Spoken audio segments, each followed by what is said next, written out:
This attack comes at a very awkward time, you might say, for Aramco. All these reports coming out that they're accelerating their IPO. This is actually crucial. This is crucial to the kingdom's plans to try and diversify its economy. So it's a centerpiece of their plan. So to have this attack on its, Abqaiq's been described as the beating heart of the Saudi oil industry. And the scale of these attacks, I mean, you look at those images, it's incredible. We've had attacks on oil tankers, we've had attacks on a pipeline, but this is on a different scale. It's very targeted, very precise. Still a lot of questions about how it was actually achieved, and that's what an Aramco IPO investor would have to, those are questions they'll be asking. And just one very quick question for me then.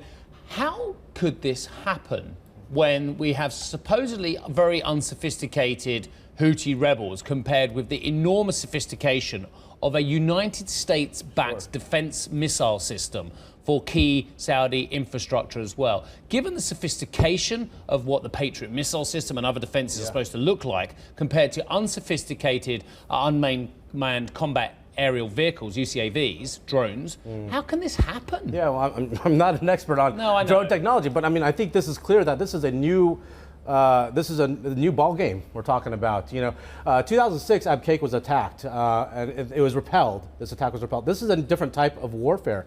You've got drones coming in, if it was actually a drone attack. Sophisticated 10, 15 sites at Abqaiq hit. This is not like some random missile that was just launched in, hoping that something hits. This was, seems like it was clearly targeted. We're looking at the satellite photos right now of just how these things were hit. So I think this is a step up in the geopolitical risk assessment that you have to make in the region for these oil infrastructures.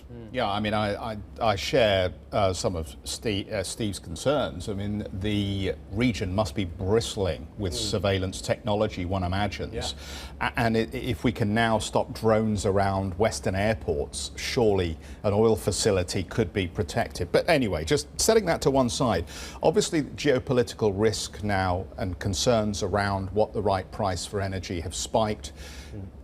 What do you think the premium is going to be in the price now as a result of this action and the potential response? Well, it all depends on how long these outages last, and we're still waiting for an update from the Saudis on exactly what the extent of the damage is, how much has been repaired. We've seen the reports, as you just mentioned, that maybe 40% of it might come back online, a few million barrels per day. How long will the rest of that, if that remains out for quite some time? You talked about the spare capacity picture. We're in a situation where there's very little spare capacity, very little room for the other producers to increase their production to make up for this lost supply. We can do some of that by releasing barrels from storage, and the U.S. is doing that SPR release. Trump has authorized it.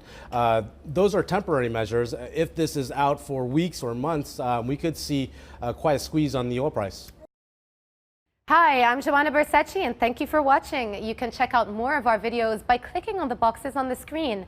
And don't forget to subscribe to our channel for more from CNBC International. Thank you for watching.